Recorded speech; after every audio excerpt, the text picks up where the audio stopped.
I'm a mess, guys. Not so good. I don't think we're gonna try that again. Oh my god, why can't I talk right now? I just forgot my whole outro. Thumbnail time, thumbnail time, thumbnail, thumbnail, thumbnail time. Disclaimer, I'm sorry if you can hear anyone talking. My family doesn't go anywhere, so I never have a chance to film. Let's just do this.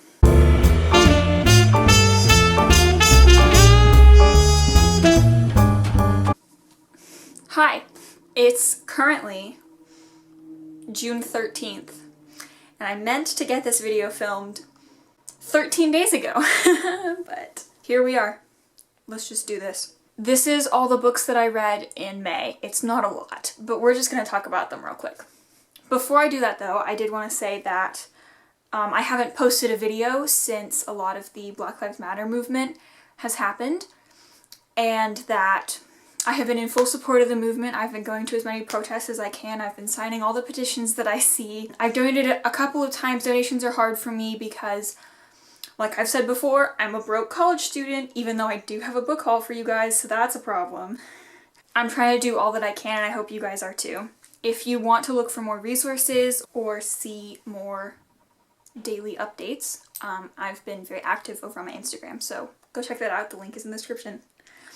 Alright, let's just do this. I'm sorry if the angle just changed. The first book that I read in May, which I talked about in my last video, which I should have posted way sooner, I've been struggling, was The House in the Cerulean Sea by TJ Klune.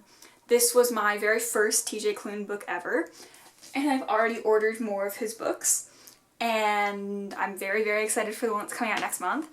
So, in case you can't tell, I loved it. This book follows Linus, and he is a social worker for the Daikami, or the department in charge of magical youth. And basically, although he is like a normal human, he goes to places called orphanages that take care of magical youth to make sure that they're up to par, that they're not abusing their children or anything like that. But he doesn't do much beyond his job. He has a cat and he lives in a very boring, bland house. He had a very routine life, and then the Daikami extreme upper management, which are like the people who run the whole organization, sent him on an assignment to check on an orphanage in sort of a faraway town that isn't in the city that he lives in, to check on the children that are deemed the most dangerous in the system. And he's really excited, well, he's not like really excited, but he's excited because he's never been on an adventure before, and he's always wanted to go to a seaside because he lives in a city that isn't close to the water. And the whole experience is not at all what he bargained for. He thought it was going to be something similar to what he'd done in the past, an in and out sort of situation, but he has to stay there for a month. And the reason that the extreme upper management chose for him to go to this orphanage was because he was known for being very good at emotional detachment, so not getting involved with the children or their orphanage heads and all of that stuff. But he gets to this orphanage and it's very, very hard for him not to form an emotional detachment to any of the 6 children that are there, or the, in his eyes, extremely attractive father figure that they have running the orphanage. It's a beautiful, beautiful story of Linus opening his eyes to the ways of the world, and although that he thought he was doing good, he realizes that the good that he thought he was doing wasn't really helping anyone besides the Daikami, which isn't what he wanted. He was there to help the children. And at this orphanage, he gets his eyes opened. He sort of starts to realize that things aren't that simple, and that there's more that he can be doing. He can be checking on these children after they've turned 18 and grown up. What do they do? He needs to check on the children more than just, are they being abused? Is anyone else getting hurt? And he has such a cute relationship with the children. They all sort of embrace him into their circle. And it's one of the most heartwarming books I've read in a really long time. And I know that there's a lot of crazy shit that's happening in the world right now. So if you really need like a cute, fun, fluffy book, but that also has some like more serious undertones, this book is for you. Okay, I feel like I talked about that book forever. Next, I read Vicious by V.E. Schwab, and I cannot believe it took me this long to read this book. In case you can't tell, I have almost all of V.E. Schwab's other books. The only series of V.E. Schwab's that I don't have is her first middle grade series that she published with Scholastic, but I don't have a lot of interest in that series, so I don't think I'm ever going to read that. Yeah, the only one that's not up here right now is Vengeful, which I'm going to talk about at the end of the video because that's my current read. This book intrigued me from the first moment I heard about it. I was a little bit apprehensive because I knew it was going to be an antagonist story. It was all about villains, and that isn't usually something that I enjoy. But two things really stood out to me when I heard more about this book. Blackout poetry and an ace character. And with those two things, I knew that I had to read this book. I just knew it. And I was not disappointed.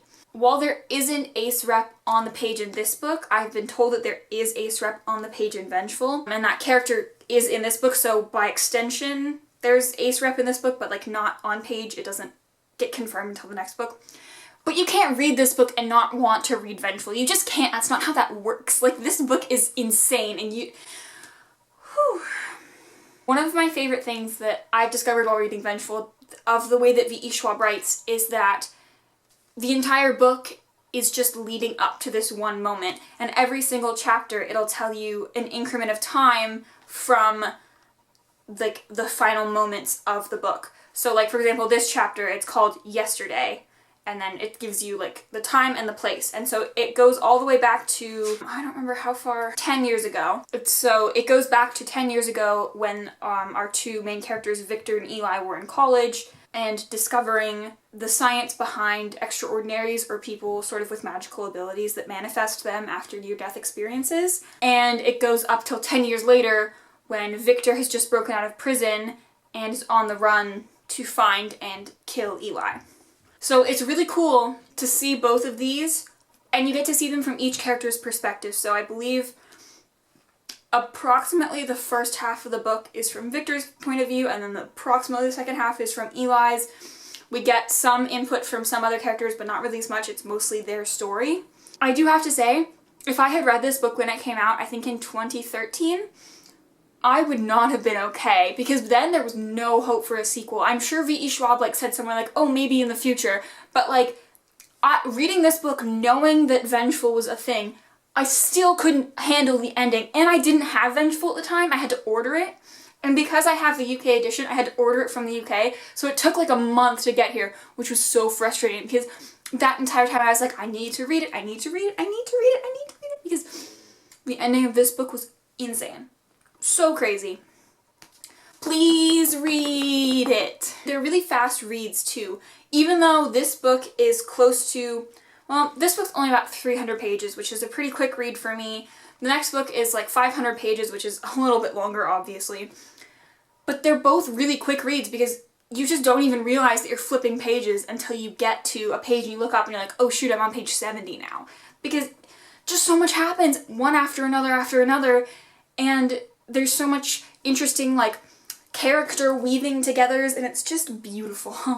And I love it. I should have mentioned this at the beginning of the video, but in May, I was doing 3 different buddy reads, and I attempted to participate in the Asian readathon. I didn't complete it, unfortunately, but I did attempt to participate in it. I did read a couple books for that, so basically all of these books I read for a challenge or another, and I had wanted to try out like having a solid TBR for a month just to see how it would work for me, and I gotta be honest, this really didn't. I like having a little bit of structure, so I still have a lot of these book clubs that I've been doing, and so I have 3 to 4 books a month that I need to read during the month for the end, but the pressure of 9 books that I had to read, not to mention one that I needed to finish that I had started reading the month previous, and another book that I was trying to get myself to read, but I just couldn't because there was so much going on and my brain was so overwhelmed. So that's how my adventure into having a TBR went. Not so good. I don't think we're gonna try that again. But I am pretty pleased with some of the books that I read. Like, the 2 that I've mentioned, like, gold. The next few books, I'll get there. We're just gonna keep going. This was one of the books that I read for the Asian readathon. For this one, the prompt was read a book with a character that's different from you. With the main character who's different from you. So, I mean, this main character is Asian and I'm not Asian, and then this main character is a girl and I'm not a girl, so like, you know. Lots of things different. This main character knows how to sew and I'm horrible at it, so all sorts of things. Anywho, this book, Spin the Dawn by Elizabeth Lim, is about a main character, and I just forgot her name, but I think her name is Maya. And she is the youngest? She's the youngest of 4 siblings, so she has 3 older brothers. And quite a few years ago, her mother died because of a war that's happening in their kingdom. And after that, her dad was one of the best tailors, basically in every way that anyone knew. And then after that, her dad started getting really sad and depressed. She could see that like the family business was slipping, so she started making all of the things that people would request and send it to them under her father's name. So she'd be like, oh, look at this beautiful gown that my father made, when really it was her. And after all 3 of her older brothers are drafted into the war, she and her father are very stuck in this town that they live in because she's a girl. There's nothing that she can really do. She can't become a tailor because only men are tailors. The only thing she can really do is become a wife, but that's the last thing that she wants. So when an important prominent person from the palace comes to their town and is like, the king dude, that's what I'm gonna call him because I don't remember, he probably has some fancy title, but I'm gonna call him the king dude. He needs a new tailor for his new wife. And so he's calling all of the best tailors in the land to come to his palace and compete in sort of trials to become the tailor for his new wife. So Maya goes in replacement for her brother because her father can't go and her brother can't go because her brother can't sew. So she goes and pretends to be her brother because obviously, like I said, in this society, girls can't be tailors. And I don't know what it was about this book. Maybe it was just my expectations going in, but it was really not what I expected. One of the things I will say, this is a little bit of a spoiler because it's never mentioned in the description or anything. So if you really want to go into this book knowing nothing, like, mute for a second, pause, whatever, fast forward maybe. The competition that happens only goes through like the first half of the book, if that. And that really threw me off because that's what I thought the whole book was going to embody. And the second half of the book is vastly different from the first. Like, I don't even think that there's a part 1 and part 2 in here, and it would have been really nice if it had been separated into a part 1 and a part 2 so that I had had more context for how that was going to work. So I thought it was okay. I didn't think that it was like the best thing in the world. I didn't think it was the worst thing in the world. It was a very solid book. And I am gonna read Unraveled Dusk, I think is the next book, when it comes out in the next couple of months. But only because I really want to see how it ends. I really want to see what happens next. And not really because of how much I liked the book. I don't really know how to feel about it. We're gonna keep going. This next book is another book I read for a buddy read, and that was We Set the Dark on Fire by Taylor K. Meha? Shoot. I speak French, not Spanish. And I'm pretty sure this author's Spanish. I'm pretty sure she's from South America because the book is based on, I don't know how to describe it. It's based off of South American principles and stuff, or potentially Central American. I don't know a lot about the background of this book. But yeah, this book. It's beautiful. So in this world, there is a legend of the first... When he wanted to get married, he didn't think that one person would be enough, so he had 2 girls who he married, and one of them was known as a segunda. She's like the maternal figure of the family. She doesn't have a lot of power, but she's the mother of the babies, and she knows how to cook and yada yada yada. So she does all of the like traditional women household maternity stuff in a traditional household. And then we have Primera, which is the other wife, and she helps with like political duties and general household chores. She like oversees the household when her husband can't. And the 3 of them are supposed to work in harmony to have like this perfect sort of household. And while this was like a legend a long time ago, it's become a really important thing in their society. And our main character, Danny, is a Primera in training, getting ready for her graduation ceremony when she gets to meet her husband and her segunda and go start her life in a house. But when she was little, something that like, she doesn't want people to know, when she was little, her and her family escaped from a town just outside of their society where people don't like basically her and her family were immigrants and people really don't like immigrants. And for her to get into the school, she had to fake her birth certificate that said that she was born on this side of the wall, not on that side of the wall. So she lives in fear, basically, of this getting out into the world. And on her graduation night, she gets to meet her husband, but she also gets to meet her segunda. And her segunda happens to be the girl that was like her biggest rival in her school. So Danny's braced for a life of discomfort with Carmen, but when she gets to the house, she and Carmen sort of strike up a friendship, and possibly even something more. This book may or may not be sapphic. And while all this is going on, Danny's being recruited to help fight in the resistance, which are people that, well, they're resisting. They don't want the government to continue to neglect their citizens who are poor and don't have a lot of food and money and, you know, normal rebellion stuff. That made it sound so trivial. I thought this book was amazing. I really, really enjoyed it. It was a really fun read, getting to learn about the culture. I'm not super familiar. Like I said, I'm pretty sure this is based on South American, Central American culture, and that isn't an area of the world that I'm super familiar with. So it was really, really intriguing getting to learn about this society, even though it had tweaks and turns that I don't think are reflected in South American and Central American society. It was still really interesting to see sort of the lore and like all of these things that were just deemed normal in the society that I wouldn't see as normal the way that I've grown up in society. There's a next book, We Unleash the Merciless Storm. Is that what it's called? We Unleash the Merciless Storm, which I'm planning to read very soon, especially because it's Pride Month, and this book is by a person of color author and is sapphic, so like, I'm here for that. But yeah, an excellent book. Give it a read. It's pretty quick too. I read this one really fast as well. So next, I read Girls of Storm and Shadow, the sequel to Girls of Paper and Fire, both by Natasha Nagon. I'm only gonna hold up Girls of Storm and Shadow.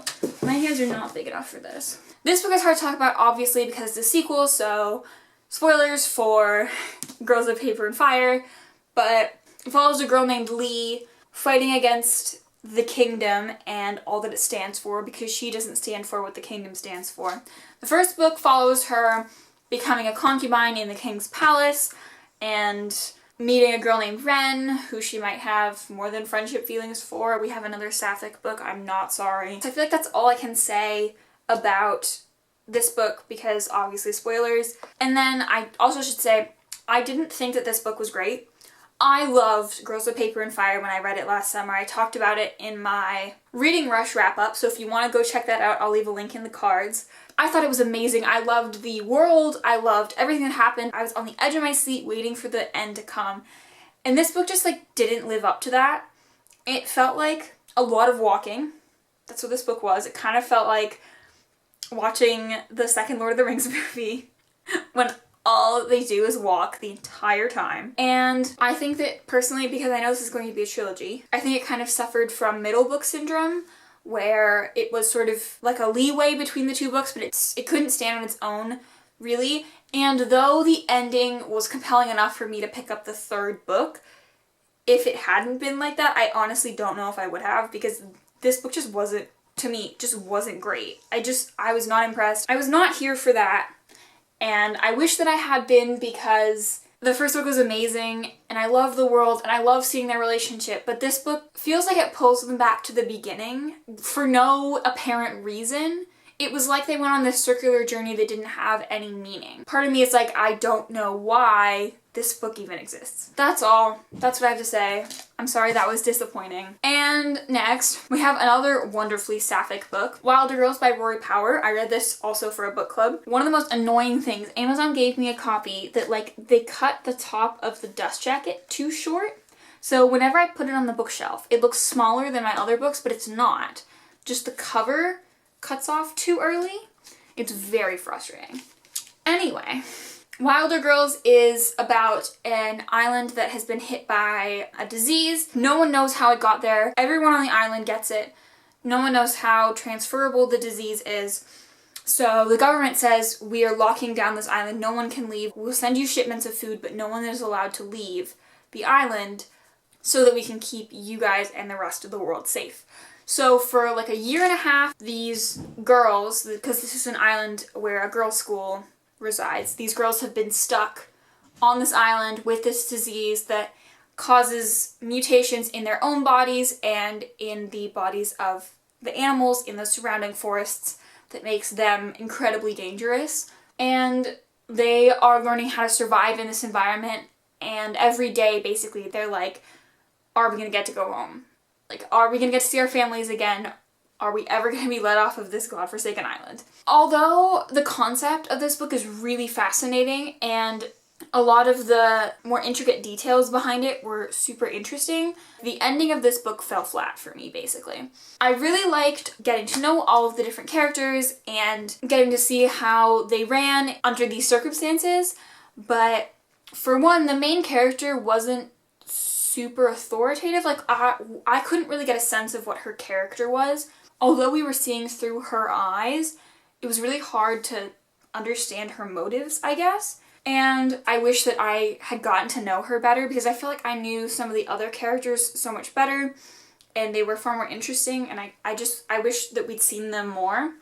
And also, this book is marketed as like horror or like light horror, and I guess a little bit, but like there's body horror in this book, so be careful if that could be something that's possibly triggering to you. But like, beyond that, it felt like every other action-adventure dystopian book that I've read. Although the concept was really interesting and different, like, the actual execution of the book sort of fell flat for me. But it was really interesting, and I would be interested to read other books by Rory Power. If you aren't usually a fan of horror, but you want to try some, like, this is definitely a good starting point, because it's pretty light on the horror areas, but yeah. It's alright. I feel pretty similarly about these two books. It's like, you know, like, they're there, they exist, maybe this one shouldn't exist, but like, they're not amazing, they're just there. And I feel really bad for saying that, but like, you know what, here, let's talk about a book that was amazing. Oathbringer by Brandon Sanderson. And I talk about the first two books in this series in my February wrap-up and my October wrap-ups, so go check those out if you haven't seen them. This is a genius series.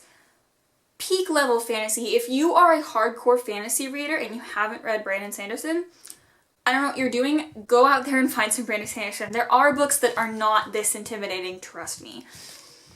But this book, yeah, these books are incredibly intimidating. And for some reason, the mass market paperback editions are less intimidating than the hardcovers, but like honestly, holding this for too long gives me wrist pain. Books should not exist this big.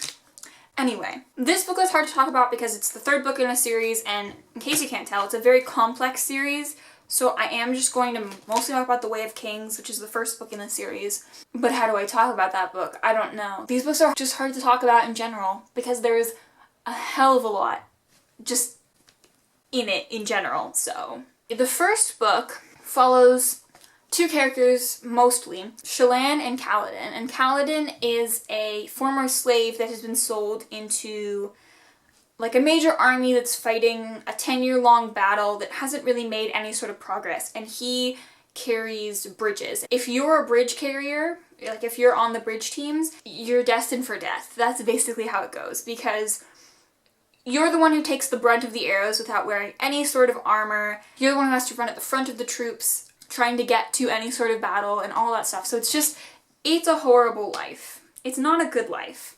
And Kaladin, when he first gets into the bridge troops, is basically at the lowest that he can be at, because it's just, he's already had a pretty messed up life, and now he's a bridge carrier, so horrible things. Shallan is traveling to Jahavid to get tutored. Sorry, this book is really heavy, so I'm not gonna like hold it up. It's right here, I promise, but I'm gonna keep talking about it. And she is there to be tutored to learn how to use a soulcaster, which is like a gemstone bracelet thing that helps you change different materials into different materials. So like change wood into brick and stuff like that. Yeah, she has a really big secret that she can't really tell anyone because it would cause shame upon her family and her brothers would be disowned and all of this stuff. So she's just there trying to learn about soulcasters and hopefully how to fix what's been going on. and Kaladin is just trying to live, but even that, he's like, and that's the very beginning. That's the very beginning of the first book. So much more happens in book 2 and in this chunky boy, but it's amazing. It's definitely worth the read. If you can take the time out of your schedule, out of your life to read these books, do it, because it's so worth it. I'm really, really excited for book 4, which I believe is coming out in November, but like, don't quote me on that. Go check Goodreads. And it's just insane. These books are insane. The mythology behind the world is layer upon layer upon layer that just keeps going and keeps giving. And honestly, I can't even remember all of it at this point. Like, so much. So much has happened. But so worth it. Just so worth it. Lastly, I am currently reading Vengeful by V.E. Schwab. I have read other books this month, which I will talk about when I do a June wrap-up. At this current moment, this is what I'm reading.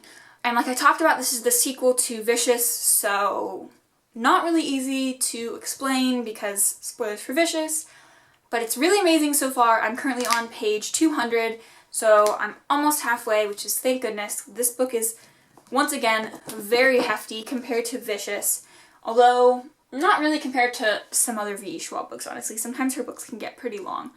I'm loving it, possibly even more than Vicious. We'll see. But one of the things I love is that in Vicious we got to meet some really great characters, and in Vengeful we're getting to actually see from their perspectives and learn a lot more about them, which is really, really cool, and we get to see from the characters we already saw from in Vicious. So just all amazing things coming together. And of course V.E. Schwab, the queen of these sorts of books, these sort of slightly wacky, twisted tales, is just... she's killing it once again. And yeah, those are all the books that I read in May. Stay tuned, I have to film a book haul because I haven't filmed a book haul since November, and I've bought so many books since then, you don't even want to know. But you will. At the end of the month, I will do my June wrap-up, which is going to be significantly bigger than this one because it's only June 13th, and I've already read twice as many books as I've read last month. So this is going to be a huge one. But I'm really excited because I've been reading some really amazing stuff, so I can't wait to talk about it with you guys. And I did want to mention, besides stuff like my Instagram and my Twitter and my Etsy shop that I leave in the description, I have started a blog actually. So there I'm talking like basically solely LGBTQ plus books, especially because it's Pride Month, but in general, that's basically all I'm going to talk about. And there I'm working on compiling lists of books with different representations that I have read. It's been a lot of fun, and I really enjoyed like finding old books that I didn't even realize that I'd read, and some of them that I didn't even realize had some representation in them, and having to think about the books that I haven't thought about in a really long time. It's been a lot of fun. So I hope you guys go check out the stuff that I leave in the description. If any of you guys are fighting on the front lines for the Black Lives Matter movement, I applaud you. I think that's absolutely amazing. I have been to one protest now because there's only been one in my, well, there are quite a few happening in my larger area, but in my town there's only been one major protest so far, but that was an otherworldly experience. And so I think that if any of you have the ability to go to a protest, please do. And if you have been going to protests, thank you. I really appreciate it. I think that's amazing. And if you guys have read any of these books, let me know what you've thought about them. If you guys are reading anything new in June or anything that you've read last month, like, let's talk about books. I'll see you guys next time. Bye!